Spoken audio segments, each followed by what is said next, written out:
Welcome, travelers, to my realm of nightmares. Allow me to be your personal assistant. Come in, take a seat, get comfortable. For when you step into my realm, there's no stepping out.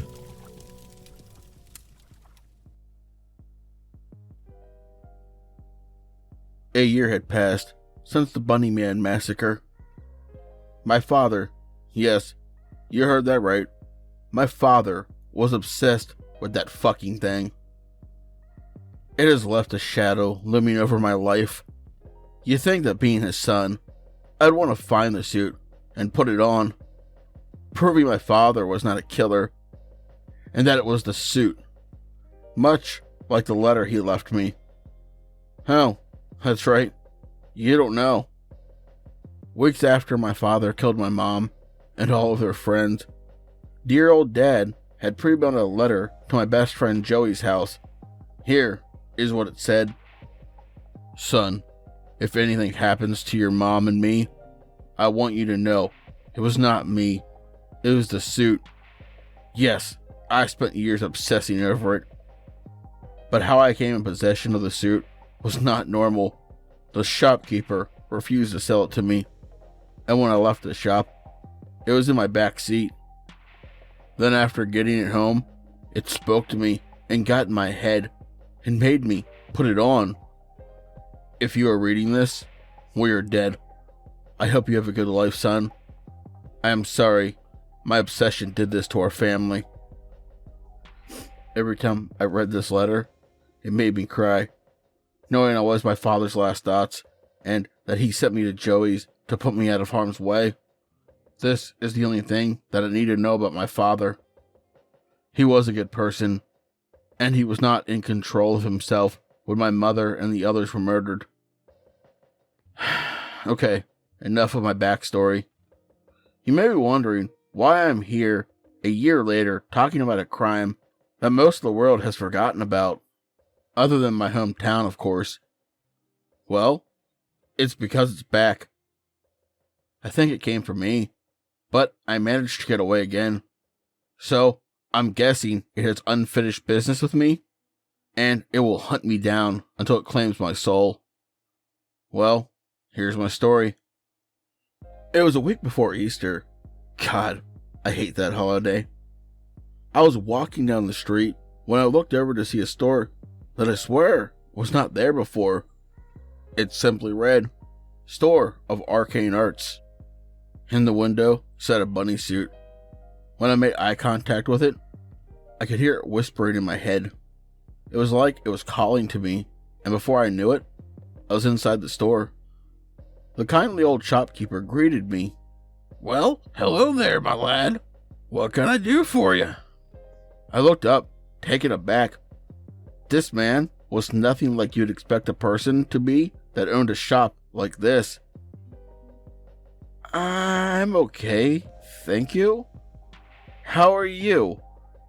I said in a friendly tone that was oddly forced. Well, I am fine, thank you. What can I do for you today? He asked. Nothing. Frankly, I didn't mean to come in here. It was like I was being called by that. I pointed to the bunny costume. The other man's smile dropped. Well, I will not sell that to you. If that is why you are here, and what you are thinking, you can get out. Now. He snapped. The friendly tone quickly vanished. I raised my hands in surrender. No, you misunderstand. I don't want to buy it. In fact, I have no interest in it beyond what it is. And why did it call to me? After I said this, his look softened. I am sorry, young man. This suit has a bad history, and whenever someone expresses interest in buying it, bad things happen to the owner. In fact, you don't even have a choice.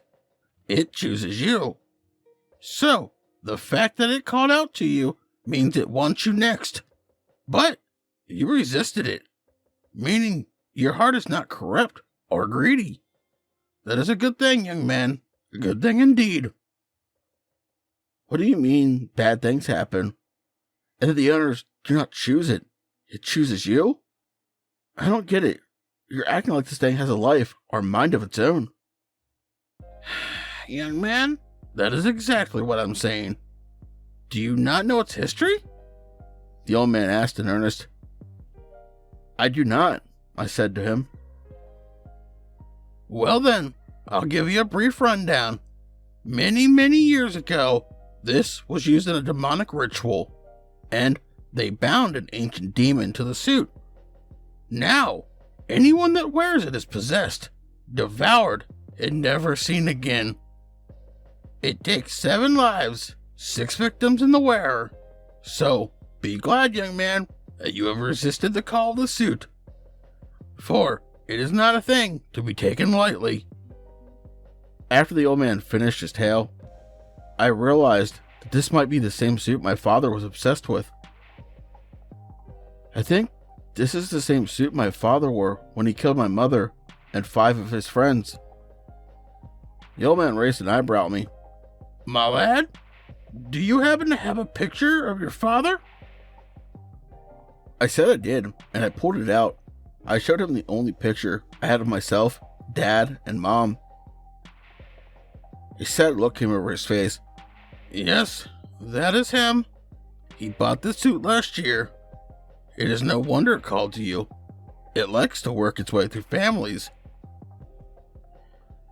Yeah, Dad sent me to a friend's house and mailed me this. I showed him the letter, and he spoke up again. Ah, that explains why you are still here. Since your father put you out of harm's way, it feels cheated of your soul.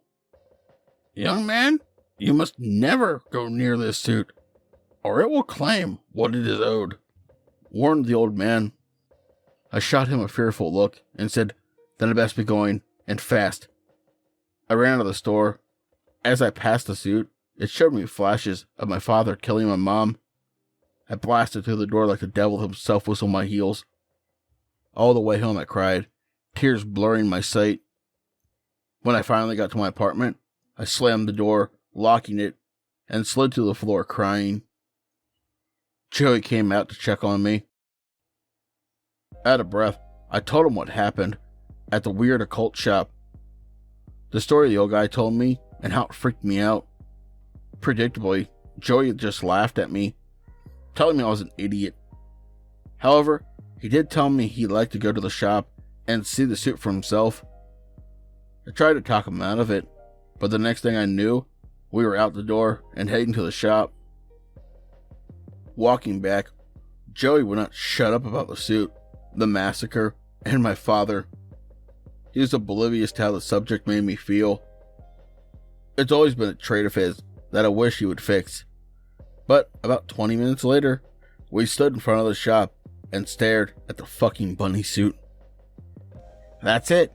It matches the description to a T. We should go in and see how much he wants for it. I want to buy it and show it off to all of our friends, Joey said, excited about the suit. Dude, he won't sell it to you. Let's go. That thing gives me the creeps. I swear, the eyes are following me. Joey rolled his eyes and went into the shop. I sat out on the curb. The voices in my head returned, so I put on my earbuds to drown them out. Not 5 minutes later, Joey came running out of the shop, a frightened look plastered on his face. I yanked my earbuds out and asked him what had happened. That old guy's a loon. I simply asked how much the bunny suit was, and he pulled a bat on me, threatening to call the cops if I didn't get out. Well then, let's go. The last thing we need is to go to jail for trespassing, or whatever ridiculous thing the old man tries to pin on us, I said with a bit of laughter, grateful to the old man for chasing him off. We left and walked back to the house. Joey was a bit disappointed the old man would not sell him the suit, but it was a running joke by the time we got back home. Getting back to the apartment, I went to my room to clean up and change, but I heard Joey scream before I got anything done.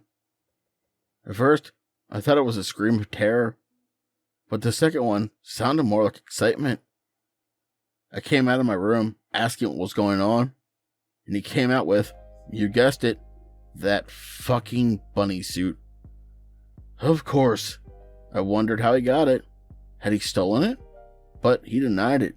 And besides, we walked back from the store. Where would he hide it if he did steal it? In his ass?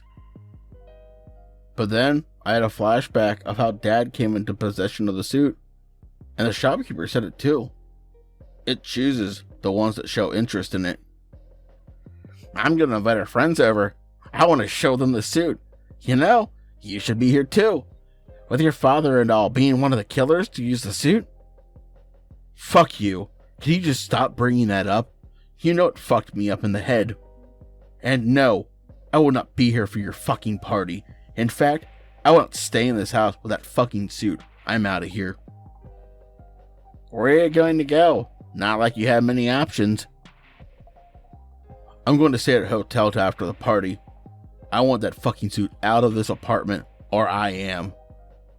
So, I left. When I got to the hotel and checked in, I had a message from Joey. Hey man, I'm sorry. After the party tomorrow, I'll have it out of the house. Please come back, man. I know I'm an ass, but it's part of my charm. Please message me back, bro. As long as the thing is out of the house when I get there, we are good. Thank you, Joey. See you in 2 days. So for the next 2 days, I lived like a king. I had room service bring me my food, used the pool, stayed awake all night, and drank booze from the mini fridge. It was like a vacation. Then it all turned to hell on the third day after I came back. I walked into the apartment, and it was a bloodbath. Body parts all over the place, blood all over the walls, and in the corner, next to a perfectly white bunny suit, was a camera that was still recording. I went over and hit play, and this is what I saw. God, I wished I hadn't watched that fucking tape. It started with a close-up of Joey and 6 of our friends gathered around a table, the suit in the center. There was a bunch of small talk and some drinking. About an hour is when things went downhill. Hey, Joey, I bet you're not brave enough to put it on, someone in the group said. Ha, joke's on you. That's been the plan from the very start. Joey grabbed the suit and left the room. Minutes later, he came back with the suit on and the bunny's head in his hands. You were saying? Joey said with a smile on his face as he put the bunny head on, completing the costume. But the second he slipped the head on, Joey's demeanor changed completely. He exited the room, leaving everyone else dumbfounded. After he did not immediately return, the rest of the guests continued chatting and drinking. Roughly around 10 minutes had passed before Joey returned. In his hand, he held an axe. At first, the crowd of people cheered him on, thinking he was paying homage to the murderers. That was until he planted the axe in the first one's chest. A sick sound could be heard. The others went running, but the doors slammed shut and locked. They were trapped in the room with no means of escape. Joey spoke, but it was not his voice. It was something much, much worse. You will not escape. I will have my sacrifices. Now run, scream, try to hide. But I will have what I need to grow stronger. I'll spare you the gruesome details, but I will say, by the time whatever this entity was done doing what he did, the room was covered in blood. It was on the walls, floor, and ceiling. Not a single spot was left clean. After he was done killing his former friends, he cut off their heads, painting them like fucking Easter eggs, and he hid them through the house, just like my father did. Once his sick ritual was finished, the suit just fell to the floor, perfectly folded, in the middle of a bloody room. Head on top, no blood on the suit, and the blood that pulled towards the suit seemed like it was being absorbed or drank as the suit remained untarnished by the crimson liquid. After I finished watching the tape, I called the cops. They came in and found the heads and all the body parts. Of course, they thought it was me who did it at first, being the son of a spree killer and all. But my credit card receipts and the fact that I was not on the tape, and you saw Joey's face before he put on the fucking head, I was let go. Oh yeah, one little fun detail I forgot to mention. My name was written in blood on the wall above my bed. I am pretty sure that the demon that claimed my father wants me. All I can do is stay moving and hope like hell it does not find me. Have a happy Easter, everyone. And if you come across this fucking suit, please, please, please, for the love of God, don't show interest, or you may be its next victim.